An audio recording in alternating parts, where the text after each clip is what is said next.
Now to our next speaker, as Frank's mentioned about anyone from Florida will not need reminding of the power of hurricanes, likewise tower crane owners. Hurricanes of recent years prompted the SCRA's Tower Crane Committee to convene a task force to look at tower crane preparedness in inclement weather. It's the conclusions and recommendations of that task force that our next speaker, Peter Duran, who many of you will know, will discuss. Peter's chairman of the SCRA Tower Crane Committee and also Vice President of Operations at Morrow Equipment. Thank you for being with us today, Peter. Please welcome him to the stage. Thanks, Alex.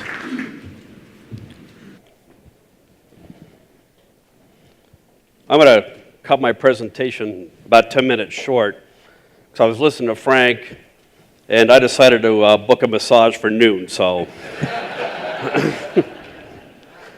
the presentation I'm going to talk about today focuses on severe weather guidelines prepared by Task Force for the SCNRA. And this guidelines is about a 42-page document, and it's in months in the making. And it's an exceptional document because it talks about mobile cranes, it talks about preparing backup for computer systems. You lose me? No. So in this presentation, I'm just going to cover the tower crane stuff. But from the SCNRA, Joel Dandry, are you still here? You bailed out. Beth O'Quinn? Thank you, Beth. If you're not members of the SCNRA, I would tell you to strongly consider it because of the advantages and the benefits you get from all of the programs that they develop and do. So even if you're not in the transportation or the crane business, it's a great organization. And Jason, if you'd stand up. Jason Bell's the membership director, so if you have any questions, you want to know anything about it, see Jason and he'll take care of you. Thanks.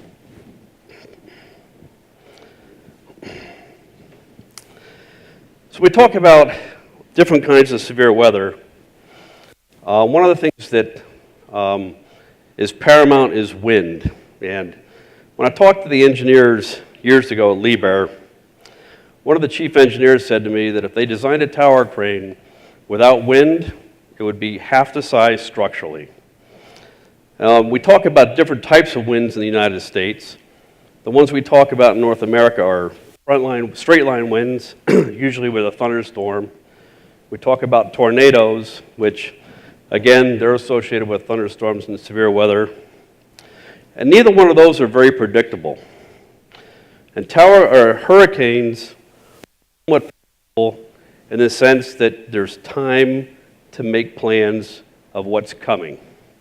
So those are the differences. And what we want to focus on is hurricanes.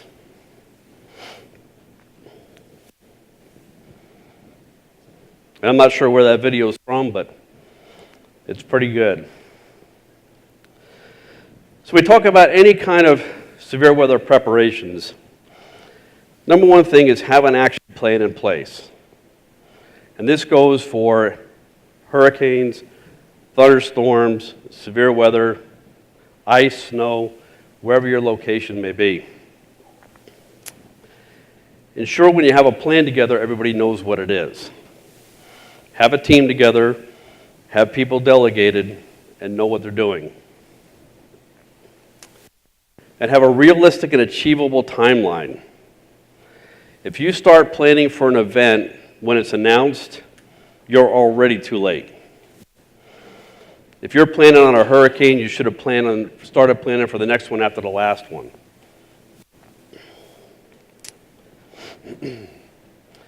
So we talk about hurricanes. The challenge is always, where is it going to go? And one of the classic examples is Hurricane Wilma back in 2005. This is October 17th, about 5 o'clock in the morning. It's a tropical storm somewhere south of Jamaica. and no one's paying a tremendous amount of attention to it. It's got sustained winds of 40 miles an hour, and it's predicted to hit into Cancun and pretty much die there. So on October 19th at 5 a.m., 2 days later, it's hitting Cancun. It's now a Category 5 hurricane, 175 mile an hour winds. And it actually was still a tropical storm on the 18th. So in a 24-hour period, this went from a 40 mile an hour tropical depression to a full-blown Category 5 hurricane.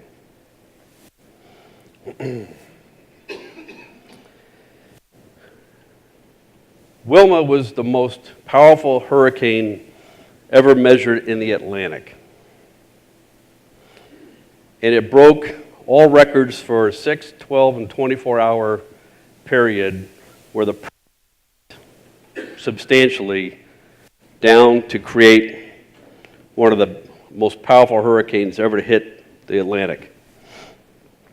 When this happened, it went literally in 24 hours from a category from 100 to 175 miles an hour, and the eye of the storm contracted to 2 miles, which is unheard of in a hurricane of that size. And what makes that event milestone is no one saw this coming. And in 2005, a lot of tower crane companies, a lot of mobile crane companies, they lost cranes in this event. Because this event went off of Cancun and it got into the Gulf of Mexico. And at that time of the year in the Gulf of Mexico, the water temperature can be in the upper 80s, 85, 86 degrees. And that water temperature is jet fuel for a hurricane. And once that got into the Gulf and it turned and started following the trade winds back into Florida, it did more damage than Hurricane Andrew did in 1992 because Hurricane Andrew hit further south of Miami. So the unpredictability of where the hurricane is going to go is the number one problem. And that's where the plan has to come into place much sooner than people think. So we talk about Irma, which is Frank's favorite subject. And I can talk about it because my attorney's not here. When Irma came off the coast of Africa, and that's where almost all the North Atlantic or the hurricanes in the Atlantic come off of. The predicted storm paths are shown on this graph right here. And if you take a look at it, only 2 of them show it hitting Florida, one north of Port St. Lucie and the other one up near Tallahassee in the Georgia-Florida border. And it's kind of interesting because if you follow the color patterns, and if you look at this, it shows this as September 1st, 2017. None of the models show this ever going into South Florida.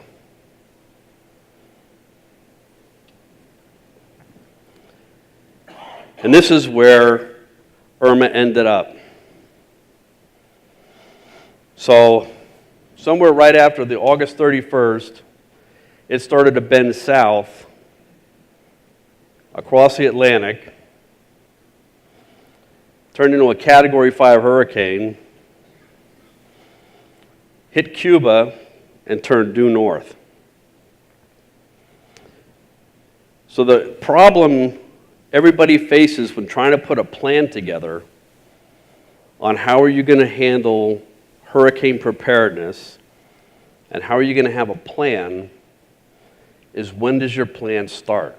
When do you start looking at where this hurricane is going to go, or any hurricane for that matter? Your clock starts right here.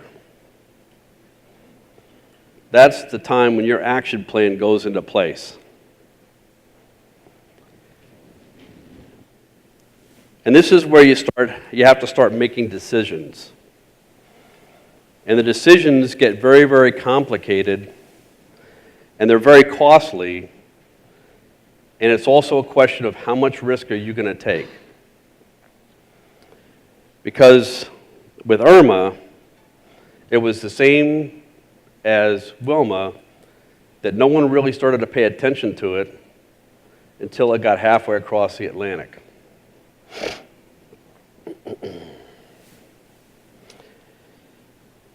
So we start talking about preparedness. We start talking about the steps you need to start thinking about taking. One of them is get the signs off the crane. Tower cranes have morphed into billboards across the nation, and we find advertising signs on these for the owner of the project, the construction company. Of course, the owner of the crane wants his sign on there, and it gets a little overdone in certain places. And I can tell you in both of these pictures right here, neither one of the signs on here meet manufacturer's requirements. Particularly the one on the left, because you never put a sign on a tower, ever. So, number one, get rid of the signs. Take them off, fold them up on the counter jib, strap them down, but you have to make sure that that's one of the first things you do, because that's the easiest thing to do in the very beginning, because it's not going to shut your production down. So now, it's starting to make further plans. This is when you start getting into the nits and grits of all of what you have to do and what you need to accomplish going forward to get your crane and your job site prepared. Secure the electrical panels. At a minimum, you want to ensure that the doors are secured shut with something other than the normal locks that are on it. Some cases you might want to consider wrapping in plastic. If you do that, I would recommend you use the self-stretch wrap type, because it doesn't blow away like the other stuff will, even if you tie it. Remove all loose items from the top of the crane. This means any wood, ropes, well wheels, pails, anything that is on top of that crane that can possibly blow away, get rid of. And again, the sign issue, and pay no attention to the tripping hazard or the impaling hazard that you see there, because that's not part of the presentation, but these are things you have to keep in mind when you look at all the photo. Every photo I have here is going to have a deficiency in it, so. But again, signs, loose materials, anything on that crane that can blow off, get it off and get down. Remove all temporary access materials. This might include platforms at the base. These platforms here are typically used to give the operator access at a higher point on the crane. If they're constructed properly, there's not a problem with them, but that's another item on here that needs to be removed. Ensure mounted items are properly secured. I mean, they took the time to mount this light to a U-channel, and then they 9-wired it in there. I don't think this light's going to stay on there very long. And ignore the NEC compliant wiring, please.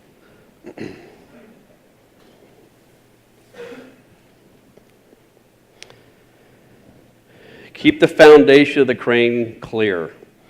You want to do this so that you could inspect it normally all the time, but especially after an event. And just a word on foundations. Don't store anything on top of that foundation ever unless it's approved, because the foundations are designed for a certain amount of loading. But keep them clear. This is important to inspect it after the event has passed, so you can assure you got structural stability, at least starting there going up. Same goes for tie-ins. If the crane's tied into the building, you want to ensure that those tie-ins, or you can inspect those, are not covered. Have plans to pump the foundation of standing water. Somebody thought this is a good idea on how to get the operator to the crane after a flood. I'm not so sure rowing them out there with a flotation device is the best way to do it. If you also notice on this, you'll notice the disconnect switch is in the on position. So the guy may as well be in the bathtub with Bill Murray in a toaster to get the same effect of what they're doing there. But have plans to pump the foundations out. If it's a hurricane, it's going to be flooded. If it's underground, if it's below grade, I guarantee you there's going to be a lot of water in there. So the number one thing that comes with a hurricane is storm surge and tons of rain.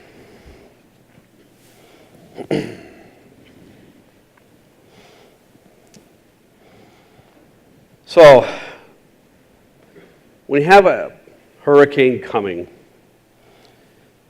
number one thing you want to do is remove the signs and start planning to remove the construction material on the project that's on the building that you want to get down to the ground before the hurricane shows up. And you got to assess, what are you going to take down and what are you going to strap down? Hurricane Wilma, we had two jobs next to each other, and one, they cleared the entire deck, strapped everything down. The one next to it, they didn't. The one next to it, the material blew over and smashed all the windows out of the cabin of the other project and took out some mechanical stuff and did some damage to it at the same time. So make a decision on what you want to take off the building, make a decision what you want to strap down.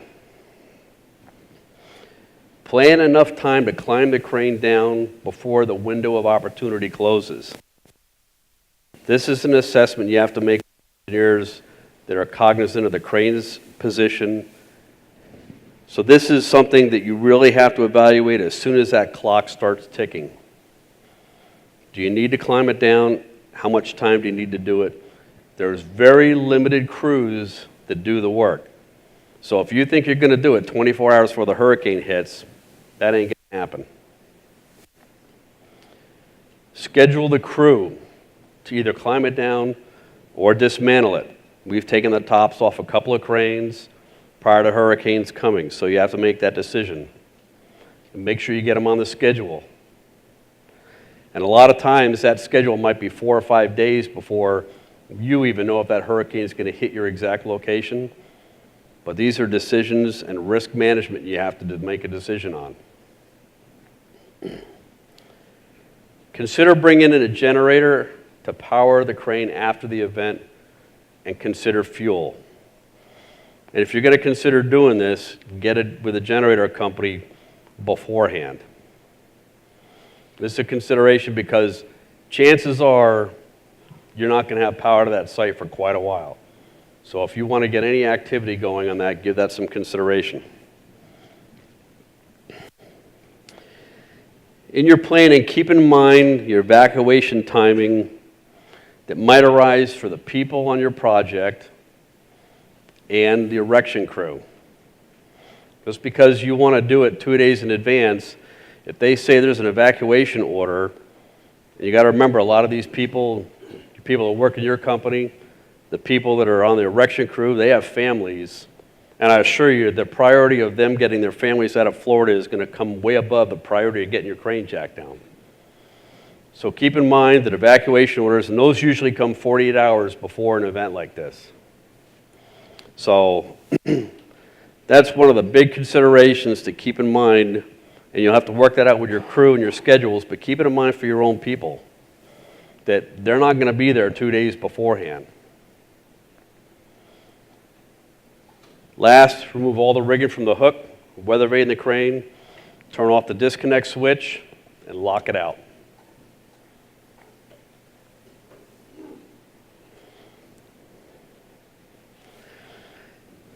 When you do that, ensure the crane can weather vane. Release the swing brake in accordance with the manufacturer's instructions, and verify the crane rotates freely.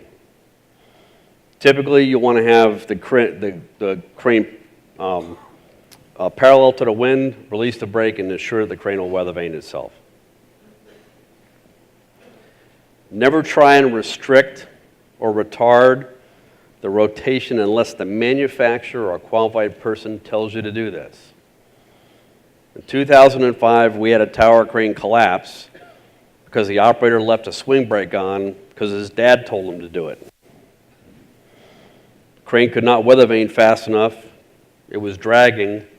The crane collapsed. So never do this unless the manufacturer or someone instructs you to do it. They may tell you to do it, because in some cases they want to restrict the rotation speed, not so much the rotation itself.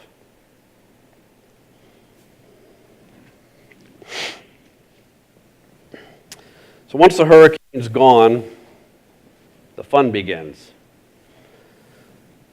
Bring in qualified person, manufacturer's rep.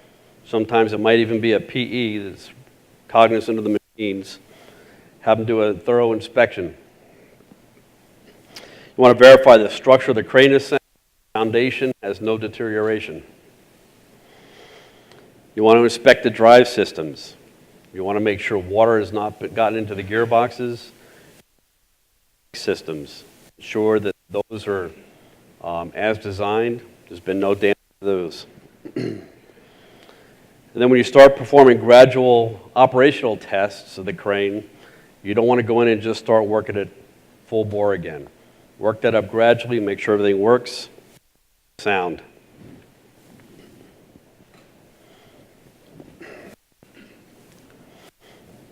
So we move on to different types of storms. We talk about thunderstorms. And again, having a plan on how you're going to handle a thunderstorm, how you're going to plan an evacuation, how you're going to shut the crane down. These are things that you also have to put into your action plan. So knowing what to do in a lightning storm, knowing the geographic location of where you're at and how fast storms generally move is paramount for you to make that plan work in advance. You want to monitor the weather conditions.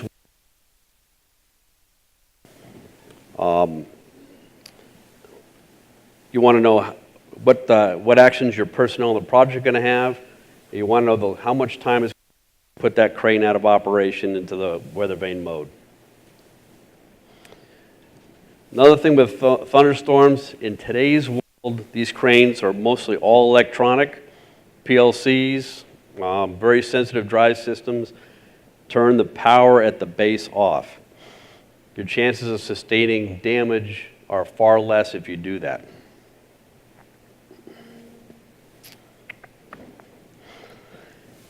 Pay attention to your watch for approaching storms. Have a spotter. Probably have someone dedicated to do that. And use monitoring aids that are available to you. One of the good ones that's really out there is the WeatherBug Spark app. This is a free app you can download, and it'll give you lightning strikes in your area, and it's accurate till about 1/10 of a mile. So it's a pretty valuable tool to use if you have these storms in the area. It'll tell you how far away the last strike was. It'll tell you how long ago it was.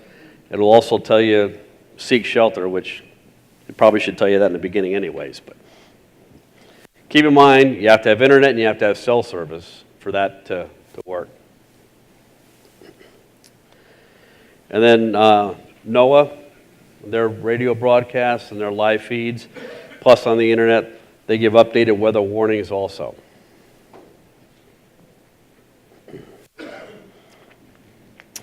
I think one of the last topics,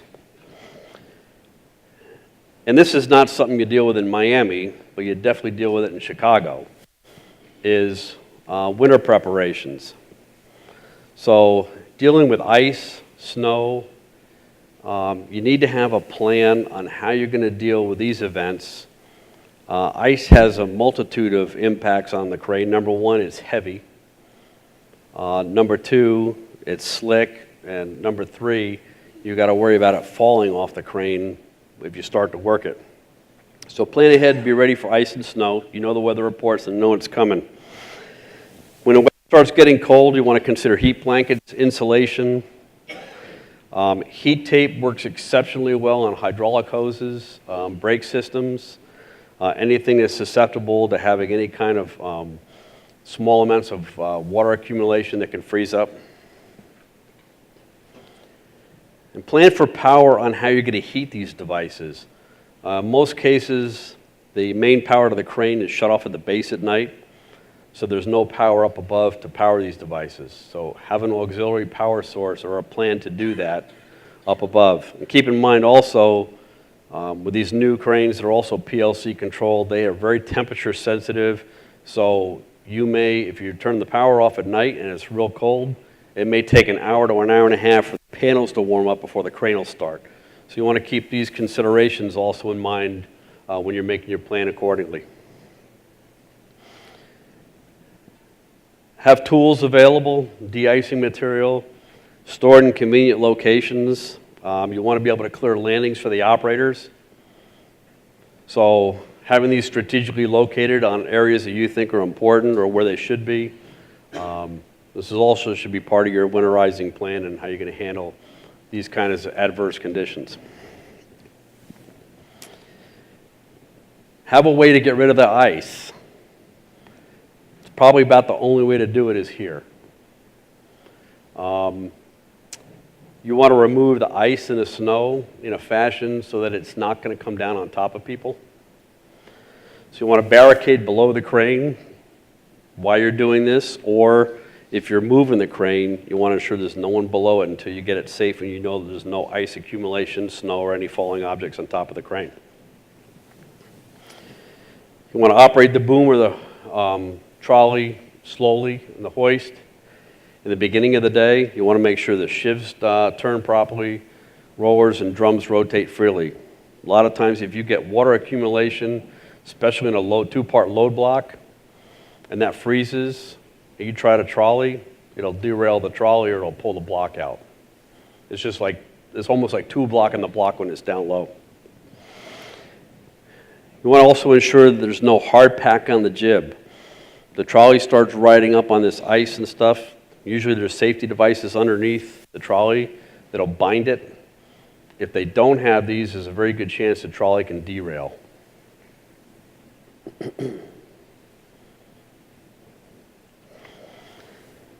So you want to have what I call a plan for your plan. Everybody's got a plan, but you got to plan that plan and know what you're going to do with it. Number one thing, don't wait. Have this plan in place way ahead of any events that you're going to anticipate. You know the environments you're working in. You know what the weather systems and weather patterns can be. If you're in Dallas, Texas, you know, I've been down there when they've had vicious ice storms. I've been down there when it's hotter than all get to. And, you know, they run the whole gamut. So if you know the environment you're in, make your plan accordingly. Have it in place. Review the plan regularly with all the people you have involved in the plan.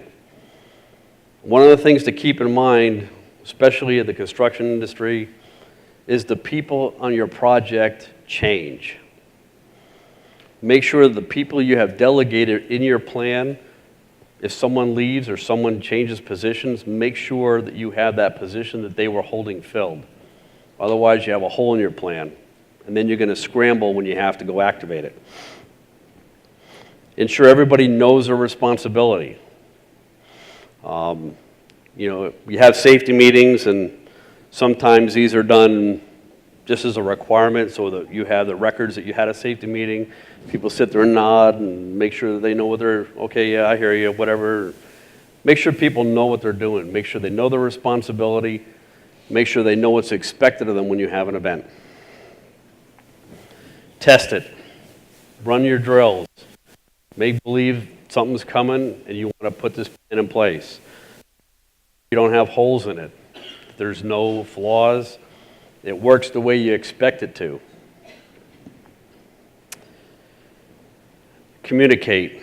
And this is I learned this from a roundtable that I spoke at earlier in the year. I was part of a roundtable conversation. And it dawned on me when one of the participants there started talking about their plan. They said, well, you know, the biggest problem after a hurricane or an event like that is you don't have electricity, you don't have cell service, so you have no way to communicate with each other.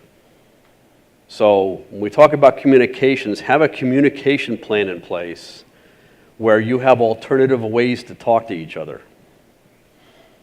So whether it's two-way radio, whether it's satellite radio, find a way to make sure that the key people that are part of your plan and your action plan, you have a way to communicate with each other, particularly after the event.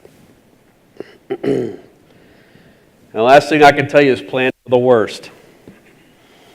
The last several hurricanes that have come through, I can tell you firsthand from Irma, we put all of our eggs in a basket and we started scrambling, and we were looking at Miami, and we were focusing on that whole coast, and that's where our plan was.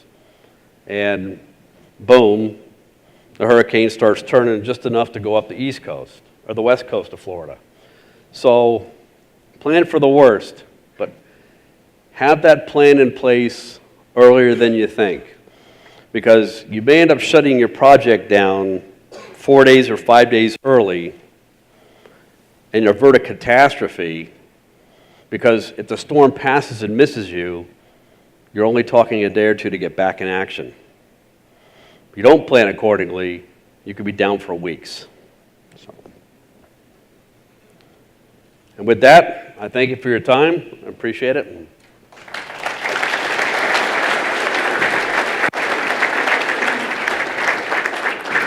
Thank you, Peter. Who has a question for Peter, please? Anybody? Down the middle there? Thank you.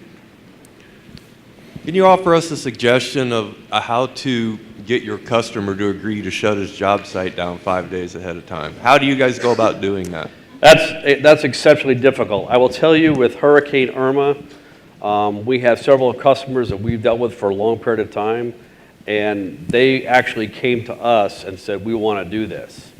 So I think it's a question of understanding your customers, understanding the nature of what's happening and understanding the risk. The ones that have been through a hurricane in the past, they get it. The ones that haven't experienced a bad experience, they don't. So it's all risk management. And I think that's what it all boils down to, is how much risk are you willing to take, or how far are you going to roll the dice? If you want to go 5 days, if you want to go, the closer you get to that window closing, the bigger your risk is of not being able to take any action. So, it's just a question of your customer's risk assessment and how much stomach they've got for it. And that's it, basically the thing. In a Hurricane Irma, we jacked 11 cranes down before Hurricane Irma came, and we took one completely down, the whole upper of the crane off. And these were literally, we worked with our customers. We started at what we felt had the most risk, worked our way backwards.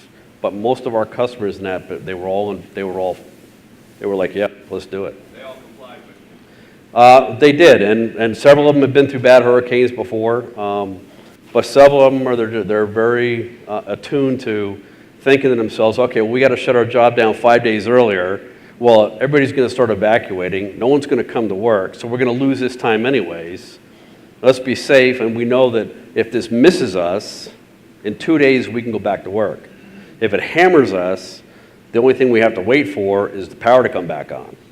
So those are the kind of the keys that, that a lot of these first-tier contractors will look at and understand. So. Peter, I had a follow-up to that one over here. Billy, corner.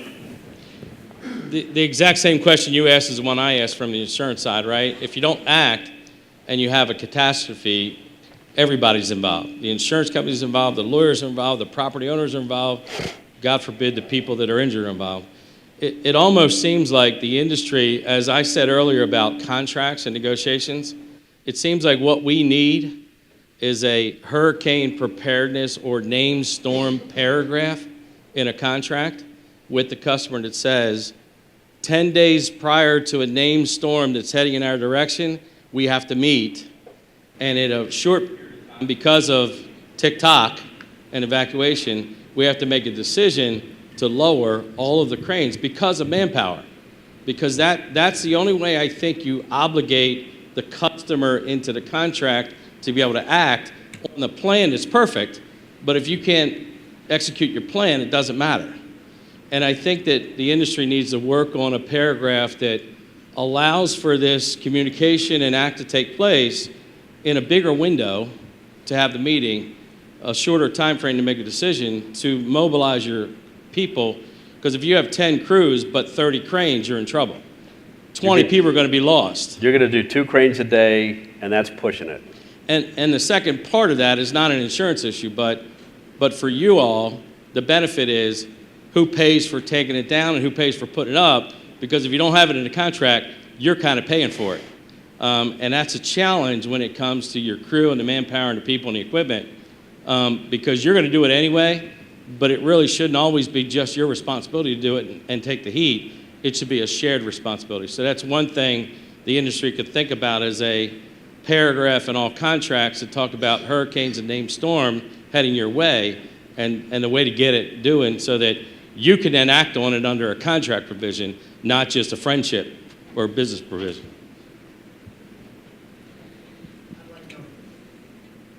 Just one more quick question. How many of those 5 cranes that they met with you and said take them down, how many of those were rented by the GC directly, or were they a third party that were going there? A GC is more than willing to take it down if they know they have a dog in the hunt. If they rented it from somebody else, like Billy is saying, if you've got to, if the risk is on a subcontractor, the GC is going to say, no, we're not taking that down. They were all rented the GC. Yeah. Right. So they had some at risk there. Okay, well, I'm 10 minutes late from our massage. See you guys. Thank you. Thanks very much. Thanks, Alex.